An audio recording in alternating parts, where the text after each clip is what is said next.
TDP-ന്റെ ശൈലി എന്നാ മാറ്റേണ്ട ഒരു കാര്യമില്ല. അല്ല, മാറ്റമല്ല, അതല്ല.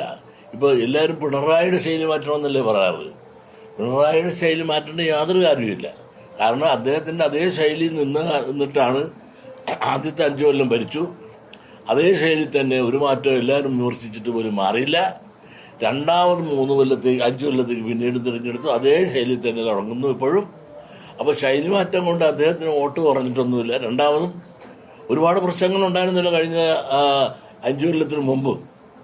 ശബരിമല പ്രശ്നങ്ങളും എന്തെല്ലാം പ്രശ്നങ്ങൾ തീപ്പെരി പോലെ നിന്ന ആ ഒരു കാലഘട്ടത്തിലാണ് രണ്ടാം പിണറായി സർക്കാരിൻ്റെ തിരഞ്ഞെടുപ്പ് വന്നത്.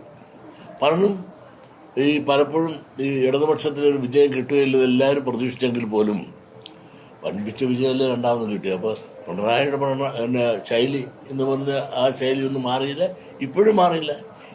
ഇപ്പോഴും എന്നെ സംബന്ധിച്ചിടത്തോളം പറയുമ്പോൾ ഇനിയിപ്പം 3ാം ഊഴവും പിണറായി സർക്കാർ തുടരും എന്ന കാര്യത്തിൽ എനിക്ക് സംശയമില്ല. കാരണം മറ്റൊന്നുമല്ല, ഈ ശൈലി മാറ്റം അദ്ദേഹത്തിന് ഓരോരുത്തർക്കും ഓരോ ശൈലിയാണ്. നയനാർക്കൊരു ശൈലിയായിരുന്നു, കരുണാകരൻ അദ്ദേഹത്തിന് വേറെ ശൈലിയായിരുന്നു, നയനാർക്കൊരു ശൈലിയായിരുന്നു, നമ്മുടെ VS ഒരു ശൈലിയായിരുന്നു. അദ്ദേഹത്തിൻ്റെ ശൈലിയുമായിട്ട് ജനങ്ങൾ താതാത്മ്യപ്പെട്ടു പോയി. അത് മാറ്റാനോ സാധിക്കില്ല. ഓരോരുത്തരും വളരുകയും ചെയ്ത ആ സാഹചര്യം അനുസരിച്ചാണ്.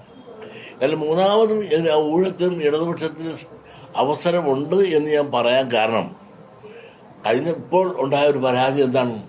പാർലമെന്റിൽ. ആ പാർലമെന്റിലുള്ള പരാജയത്തിന് കാരണം എന്താണെന്ന് പാർട്ടി പഠിച്ചൊരു പരിഹാരം കാണണം. കാരണം കഴിഞ്ഞ പ്രാവശ്യം കിറ്റുണ്ടായിരുന്നു, സാധാരണക്കാർക്കെല്ലാം ഉമ്മൻചാണ്ടി 600 കൊടുത്ത് അത് കൊടുക്കാതെ ഇട്ടിരുന്നു. ഇവരൊന്നിപ്പോൾ 1600 ഇപ്പോൾ അത് കുടിശ്ശികയായി കൊടുക്കുന്നുമില്ല. അതോടൊപ്പം തന്നെ മാവേലി സ്റ്റോറിനകത്തെല്ലാം പാറ്റയ്ക്ക് പോലും ഭക്ഷണം കിട്ടാതെ അവൻ പോലും ചത്തുമല്ലെന്ന് കിടക്കുകയാണ്.